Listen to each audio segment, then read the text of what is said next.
This is part 5 in a series of presentations about standards and vital records.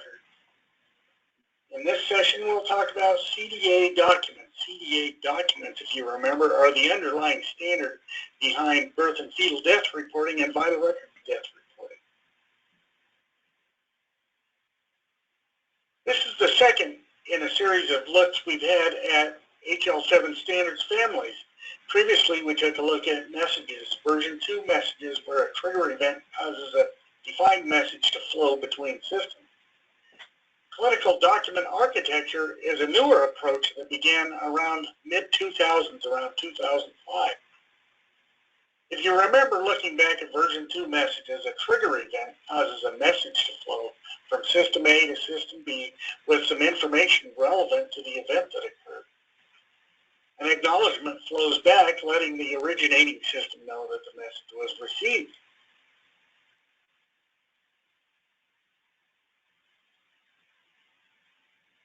The messaging paradigm has worked great for computers talking to computers, but not so great when compared to paper documents that they were intended to replace. Paper documents have some clear advantages, including the fact that they can be read by humans. Messages, on the other hand, are not legible to the human eye and have to be received by a computer and transformed. Paper documents persist in time and can be stored in a fixed form.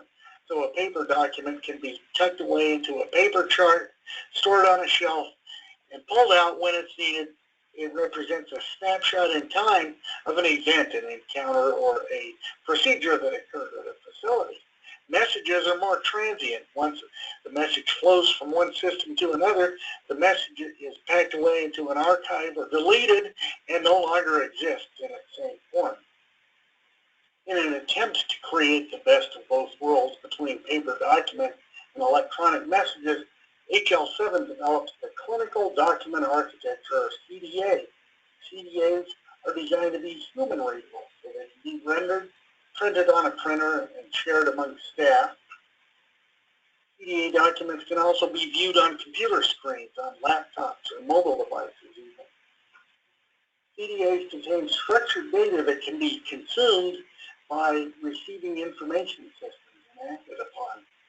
The structured data can also support advanced analytics. Just like paper documents, CDA documents persist over time as a cohesive whole until deleted, and also like paper documents, CDAs can be signed. This is made possible because of the technology known as XML, or Extensible Markup Language.